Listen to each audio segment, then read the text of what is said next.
Good morning, everyone. Good Good morning, morning, ma'am. ma'am. Good Good morning. morning, ma'am. Good Good, morning, ma'am. good morning. Good morning, ma'am. Good morning, everyone. Okay, in our previous class, we have already started with the lesson number two. Previous classes means two, three classes have already gone. We were on page number 21 of history lesson number two. And in this page number 21, we have already seen about the tripartite struggle. Now, what was tripartite struggle? Can anybody tell me? Tripartite struggle. What do you know about tripartite? Ma'am Yes, ma'am. तीन dynasties जो है वो T dynasties है वो control चाहती थी कन्नौज के ma'am ऊपर. कंट्रोल सो आती थी सो तो दे fought for a long time. So this is called Very tripartite. good, very good. As the struggle or the conflict was between the three major dynasties, which are these three dynasties? Ma'am ma'am ये Gurjar Pratiharas, Rashtrakutas and Pala. Yes. So these three dynasties were Gurjar Pratiharas, Rashtrakutas, and Pala. So the struggle was between the three dynasties. That is why it is called as tripartite struggle, and it was a struggle to have the control over Kannauj, the fertile area, the important area, the valuable area of Kannauj. So the struggle for between was there for between these three kingdoms. That is why it was called as tripartite struggle. Now you have already seen that the kingdoms which were already there, like Rashtrakutas, Palas, Cholas, and Cheras and all, they used to fight among themselves to and extend their kingdom, अपने kingdom को बढ़ाने के लिए, and to accumulate the wealth. We have already seen this, that the king used to fight the war, or they used to struggle to expand their empire, अपने empire को बढ़ाने के लिए, अपने kingdom को बढ़ाने के लिए, and to accumulate the wealth. Accumulate means wealth को, खजाने को, अपना खजाना को बढ़ाने के लिए जो राजा थे किंगडम्स के अलग अलग, वो वॉर फाइट करते थे और वहां का जितना भी लैंड और वेल्थ होता था वो अपने कंट्रोल में ले लेते थे, and that is way they had accumulated the wealth. अपने अपने किंगडम के लिए खजाना इकट्ठा करते थे. So one such king is we have seen that one of the best known for such ruler is Sultan Mahmud of Ghazni. And who was Sultan Mahmud of Ghazni? Sultan Mahmud of Ghazni was the ruler of Afghanistan. Underline this. Afghanistan. Yes, underline this, everyone. Sultan Mahmud of Ghazni was the ruler of Afghanistan. Even he ruled from 997 to 1030, that is 1030. This time was the ruling period of Mahmud of Ghazni, and he had extended control. Now he also had the control over.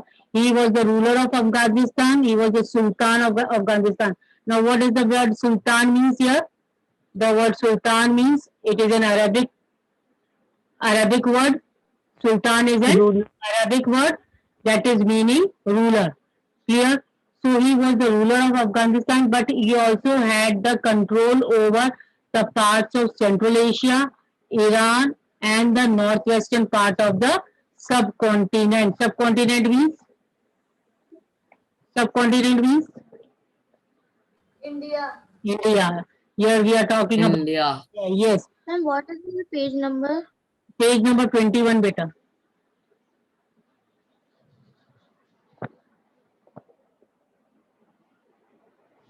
Okay. So, Sultan of Ghazni, that is Mahmud of Ghazni, he was the ruler of Afghanistan.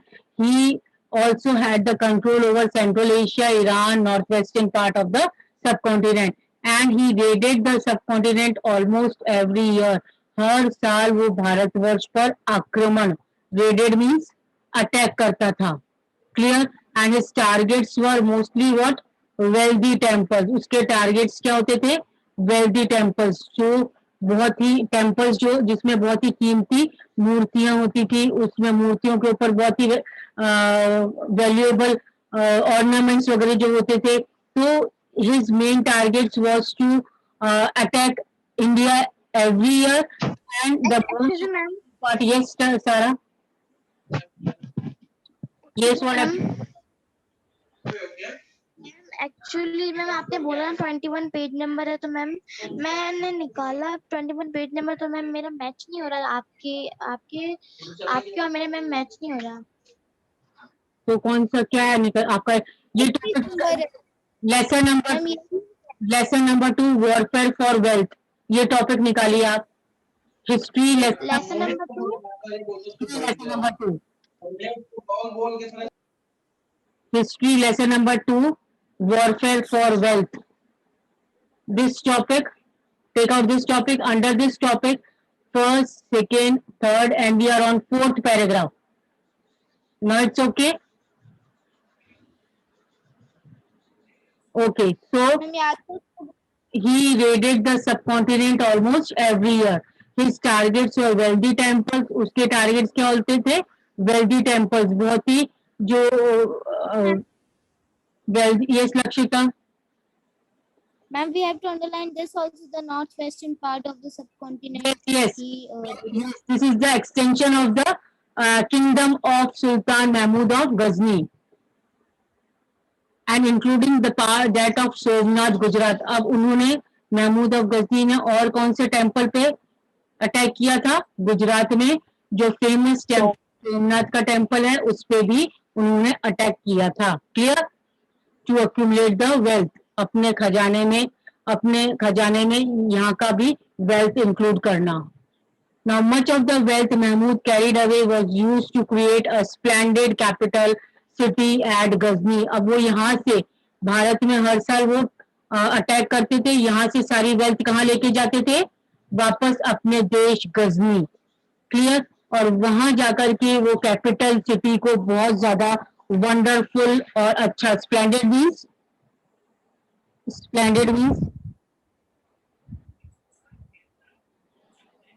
Hello, बहुत ही excellent बनाते थे अपनी जगह को। जाकर यहाँ से सामान लूट कर ले जाते थे और वहां पर जाकर के वो अपने गजनी में और अच्छा वहां पर अपना वो बनाते थे capital city. Clear? He was interested in finding out more about the people he conquered. Now, whosoever king is there, वो उसको बहुत ज्यादा इंटरेस्ट होगा कि उन्होंने किन किन देशों में कॉन्कर करा, किन देशों को, किन किन टेरिटरीज को जीता, अपने कब्जे में किया। और फिर वही चीज यहाँ पर महमूद और गजनी के फेवर में भी थी कि he was also interested in finding out more about the people he conquered and entrusted a scholar named Al-Bruni to write the account of the subcontinent। अब इन्होंने क्या किया? महमूद ऑफ गजनी ने एक स्कॉलर को ड्यूटी दी। स्कॉलर का नाम है Al Biruni. What is the name of the scholar? The learned person. Who is the scholar? A learned person. Yes or no? Scholar is a learned person. तो किसको दिया duty? Al Biruni को। To write about the account of the subcontinent. To write about the account of the subcontinent means he had made an attack here in India, और उनके लोगों के बारे में, अपने अटैक, अपने विजय के बारे में सब कुछ क्लियरली नोट डाउन करने के लिए उन्होंने ड्यूटी दी अल्ब्रूनी को। And Al Biruni has written in this all this in Arabic language, in which book? Kitab al-Hind. So Kitab al-Hind was written by whom? Hello. Kitab yes, al-Hind. ma'am. Yes, ma'am.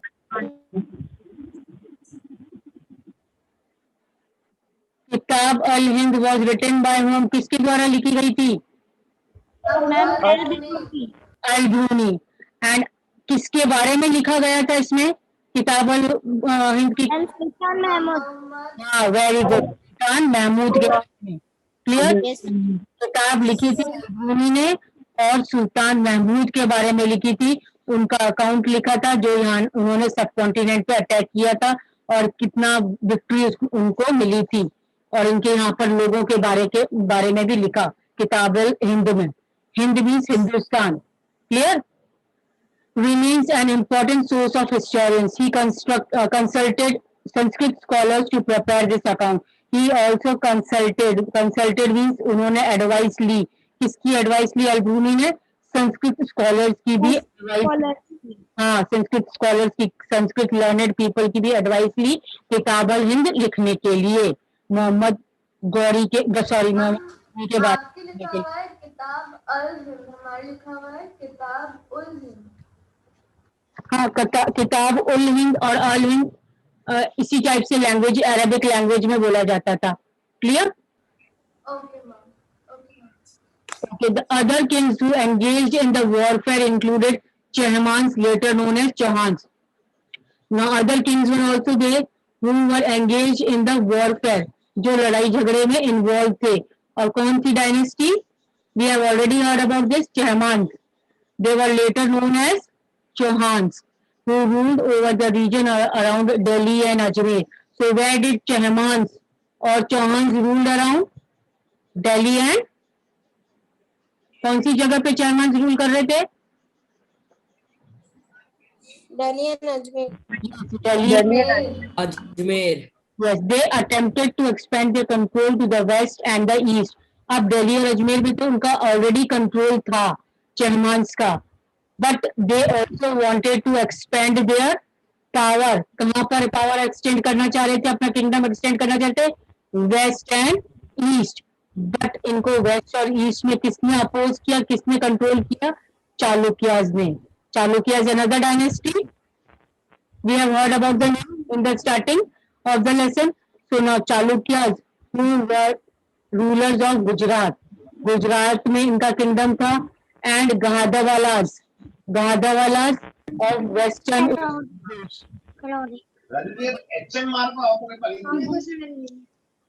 गाहदावालास of western Uttar Pradesh and Chalukyas of Gujarat. इन्होंने लेकर के किसको oppose किया? To whom they had opposed Chalukyas?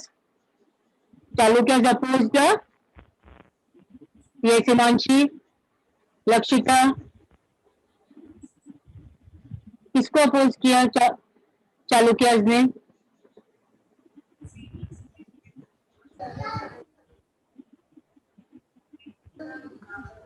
Shraddha? Yes, good, Chahmans, very good Shraddha, Chahmans. Chahmans को इन्होंने oppose किया, क्यों? Because Chahmans were now Chahmans wanted to have the control over west and eastern part. Their Chalukyas were already there, Gahadawalas were already there, so that is why they opposed Chahmans. उन्होंने Chahmans का विरोध करा कि यहाँ पर आप extend नहीं कर सकते। Now the best known Chahman ruler was Prithviraj III. Have you all heard about the name Prithviraj Chauhan? No ma'am, Prithviraj Chauhan का नाम सुना आपने? No ma'am. Okay. Prithviraj III was the best known Chahman ruler. Chahman means Chauhan rulers में से पृथ्वीराज चौहान जो थे, Prithviraj III, वो बहुत ही फेमस रूलर थे। क्लियर? चौहान रूलर्स में। And his rule was from 1168 to 1192।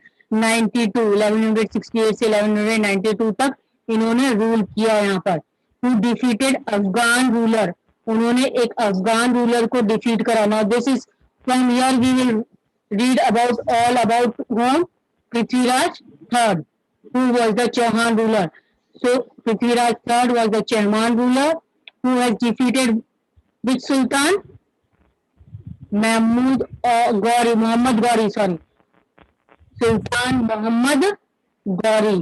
Mohammad Ghori को उन्होंने डिफीट किया। मोहम्मद गौरी कौन थे? अफगान रूलर। मोहम्मद गौरी कौन थे? Who was Mohammad Ghori? Afghan ruler. Mohammad ruler थे। एंड 1191 पृथ्वीराज चौहान ने सुल्तान मोहम्मद गौरी को डिफीट किया। Clear? but lost to him the very next year in 1192. Now from these lines it is clear that Prithviraj III and सुल्तान मोहम्मद गौरी, इन दोनों के बीच में कितनी फाइट्स हुई? 2 फाइट्स हुई। कितनी फाइट्स हुई? 2 फाइट्स हुई। एक फाइट हुई आपके 1191 में। जब कौन जीता 1191 में? पृथ्वीराज III। और वेरी नेक्स्ट अगले अगले ही साल वापस से मोहम्मद गौरी पृथ्वीराज थर्ड पे आक्रमण कर दिया, उनकी रीजन पे आक्रमण कर दिया। और अब जब सेकंड अटैक हुआ तब सेकंड अटैक में कौन ma'am Sultan Mohammad Ghori.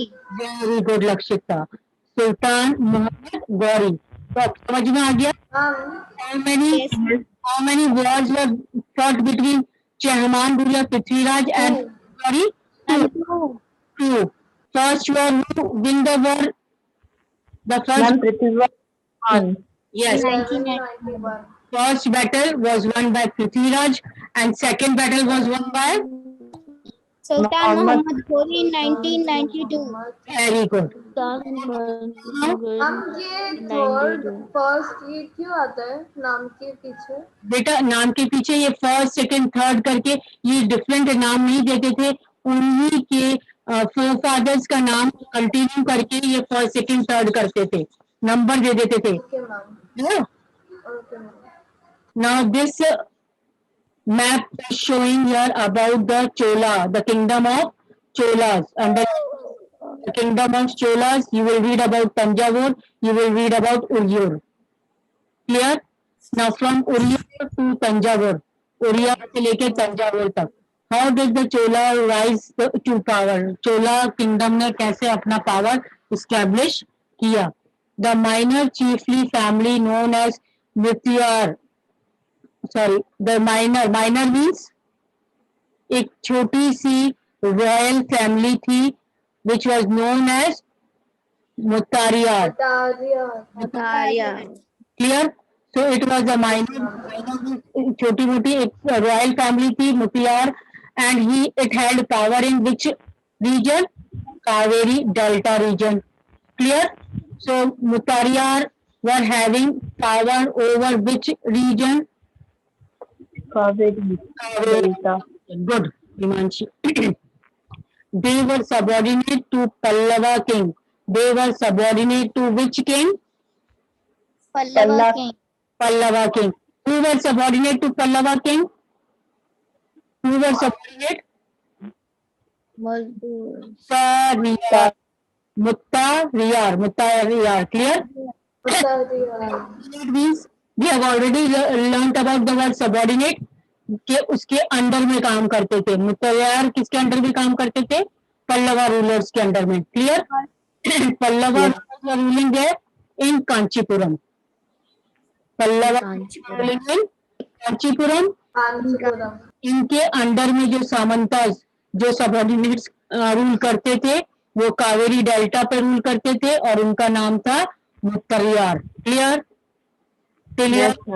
Okay, now Vijayala, who belonged to the ancient chiefly family of Cholas from Uriyai, captured the delta from Muttriyar.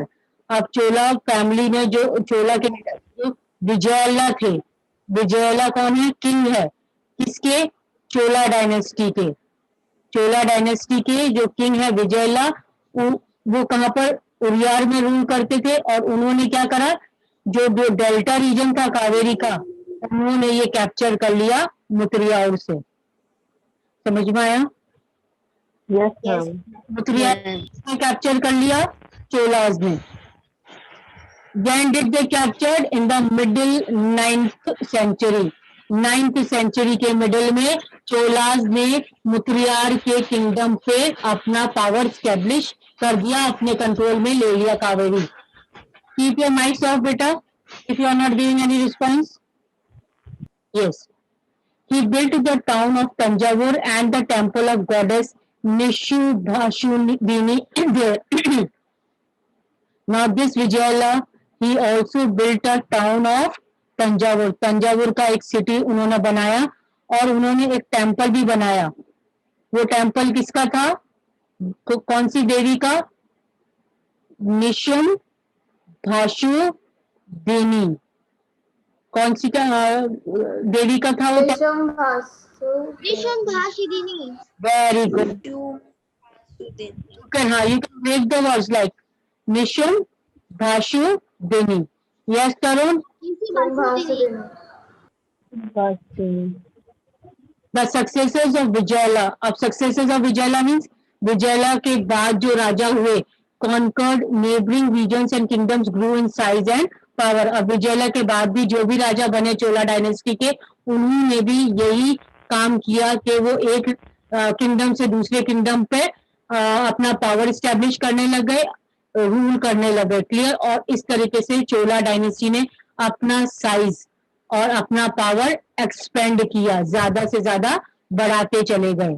The Pandyan and the Pallava territories to the south and the north were made the part of the kingdoms. Now slowly these Cholas had extended their power till Pandya and Pallava territories also. Pandya और Pallava की territory भी उन्होंने अपने under में ले ली. I hope clear, Navneet. Understand. आपको ये concept समझ में नहीं आया? Erase this now. Yes, ma'am. Okay, erase this. Yes, ma'am. Erase this बेटा. Okay. Conquered means जीतना. किसी किंगडम पे आप एक राजा अटैक करके उसको जीत जाता था, that is called as conquered. Clear? Okay, ma'am. Okay. Yes, ma'am. तो विजयला में भी बहुत सारे और किंगडम्स आसपास के खूब सारे विजयले के जो सक्सेसर्स थे, उनके बाद जो राजा हुए, विजयला के बाद जो राजा हुए चोला किंगडम के, उन्होंने आसपास के भी बहुत सारे किंगडम्स जीत करके अपने किंगडम में मिला लिया, चोला डायनेस्टीज में मिला लिया. Clear.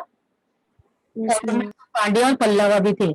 Now Raja one considered the most powerful Chola ruler. Underline this very important one mark question. Who was the most powerful ruler of Chola dynasty? Raja one. Clear? And he became the king in 985. अब राजा ने ये चोला dynasty का 985 में, and expanded control over most of these areas. और ज्यादातर जो चोला kingdom का जो एरिया था, इन्होंने जीत करके और अपने चोला किंगडम को एक्सटेंड किया, बढ़ाया. ठीक है. He also reorganized the administration of the empire. उन्होंने अपने एम्पायर का एडमिनिस्ट्रेशन भी रीऑर्गेनाइज करा.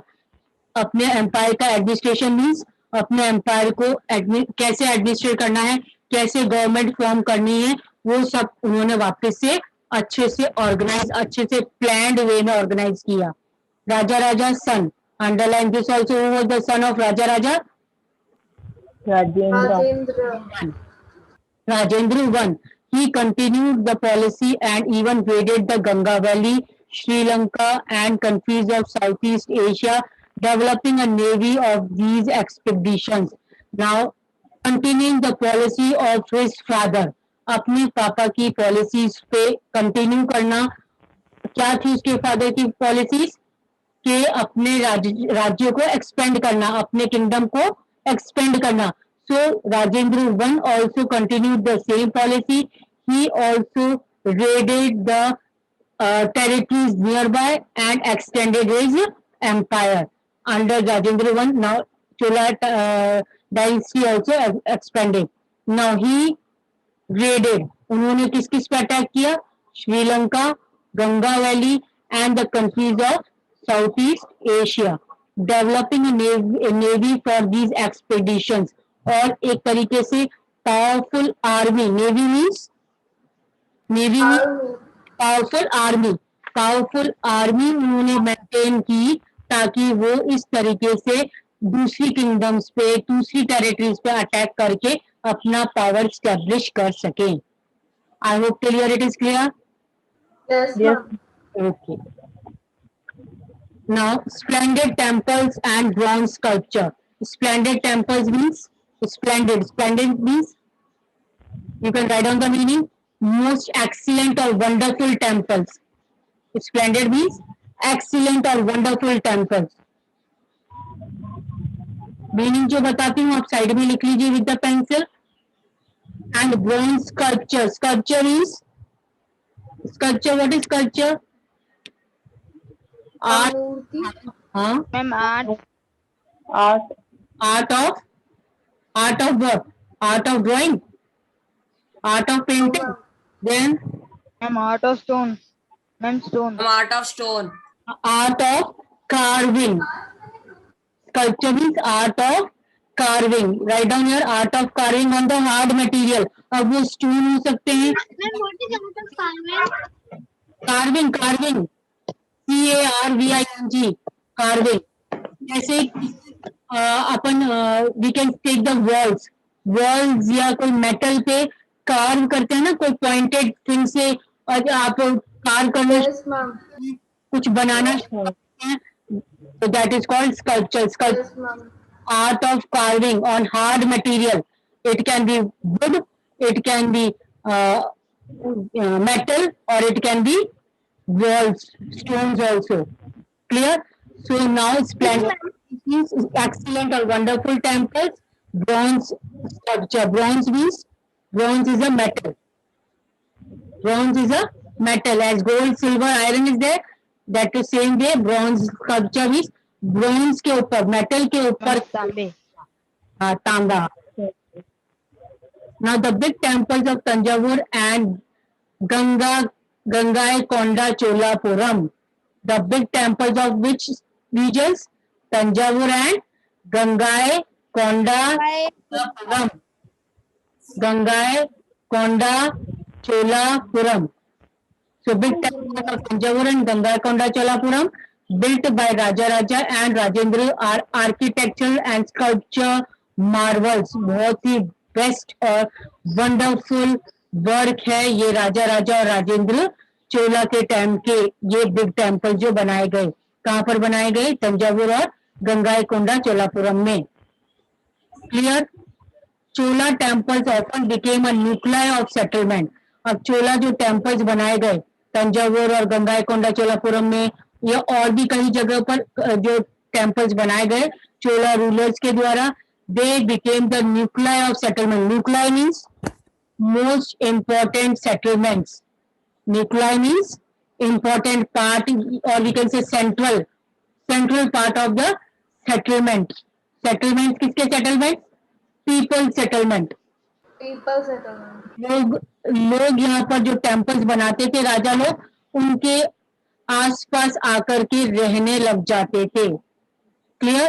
So Chola temples often became the nuclei of settlements which grew around them. जो कि उनके आसपास आकर के रहने लग जाते थे. Nuclei means most important part or center where the people used to come and settle around these temples.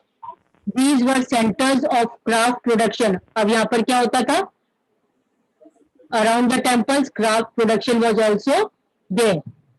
Temples were also endowed with land by rulers and as well as by the others. Temples were also endowed. Endowed means provided or supplied.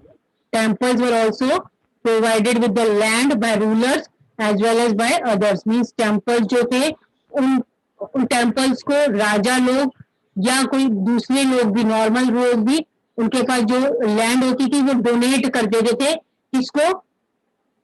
Temples के लिए. Temples means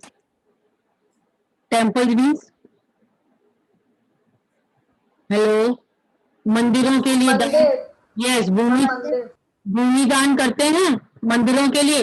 तो जो पुराने जमाने में जो राजा लोग थे या बड़े बड़े लोग थे वो मंदिरों के लिए अपनी लैंड भी दान कर देते थे. Endowed means provide the land. Who provided this land to the temples? The rulers or many other people also. Clear? The produce of this land means इस land पे जो भी वो दान करते थे, उस land पे जितना भी produce होता था, went to maintain all the specialized who worked at the temple and often lived near it. जो भी उस land पे produce होता था, जो भी कुछ वहां पर उगता था उस land पे, वो लैंड का प्रोड्यूस किसके लिए काम में लिया जाता था? उन लोगों के लिए काम में लिया जाता था जो कि टेम्पल में रहते थे. पुजारी पंडित जो टेम्पल के लिए काम करते थे, मंदिर के लिए कामकाज करते थे, जो मंदिर में रहते थे. Now who are these people? They were priest. Priest means pujari. Garland makers, वो मंदिर में वो मूर्तियों को माला चढ़ाते हैं. गार्लैंड मेकर्स, माला बनाने वाले. कुक्स मीन्स जो खाना बनाते थे, जो दान पुण्य करके खाना डोनेट करते हैं ना, कभी कभी खाना बांट। सो कुक, Yes, ma'am. स्वीपर्स जो मंदिर को साफ सफाई रखते हैं, म्यूजिशियंस जो मंदिर के अंदर गाना बजाते हैं, पूजा पाठ करते हैं, डांसर्स कभी कभी जो मंदिर मूर्तियों के सामने जो डांसेस करते हैं। तो ये जो भी प्रोड्यूस होता था डोनेटेड लैंड पे, वो सब इनके काम में लिया जाता था, डोनेशन, इनको हेल्प आउट करने के लिए। Clear? In other words, temples were not only places of worship, they were the hub of economic, social, cultural life as well. तो अब इस सब से हमें क्या देखने को मिलता है? We see that temples were not only the place of worship. So not only the worship of God is done in the temple, but they were the hub. Hub means they were the center of economic, social and cultural life also. कैसे economic, social and cultural life? Because many people were living over there, they were having their livelihood over there. Garland makers, cook, sorry, क्या इनकी livelihood थी, social life spend कर रहे थे वहां पर, cultural life भी कर रहे थे। जो डांस वगैरह म्यूजिशियंस वगैरह थे वो क्या था, उनकी कल्चरल लाइफ भी स्पेंड कर रहे थे। So these temples were not only the place of worship, but they were the hub of the economic, social and cultural life. I hope it is clear. Yes, ma'am. Okay. Amongst the crafts associations with temples, the making of bronze images was the most distinctive. अब craft associated with temples, temple से related जितने भी craft activity होती थी, चाहे वो garland making होता था, चाहे मूर्ति बनाना होता था, उसमें से सबसे इम्पोर्टेंट वहां पर क्या था? Famous bronze images. You can see in the figure bronze images, metal की जो मूर्ति है। ब्रॉन्ज अभी किसने क्या बोला था? ब्रॉन्ज का मतलब तांबे की मूर्तियां, है ना? तो इस टाइप की मूर्तियां बहुत ही फेमस थी चोला किंगडम में, एंड वाज मोस्ट डिस्टिंक्टिव, बहुत ही अलग तरीके की बनाई जाती थी। Chola bronze images are considered among the finest in the world. Underline this, which images are considered as the most finest in the world? Chola bronze. While most images were of deities, ज्यादातर images किसकी थी? Deities. Deities means देवी देवताओं की। Sometimes images were made of devotees as well. देवी देवताओं की थी, उनके पुजारियों की मूर्तियां भी बनाई जाती थी। I hope clear, it is clear everyone. Yes, ma'am. Yes, ma'am. I had explained till here today. You read the lesson till here. If anything, any doubt anywhere, you can ask me in a next class. In next class, we are going to continue. If you are not having any doubt, we will continue with this agriculture and irrigation in Chola region. Clear? Okay, ma'am. Okay, fine. So that's all for today. Thank you.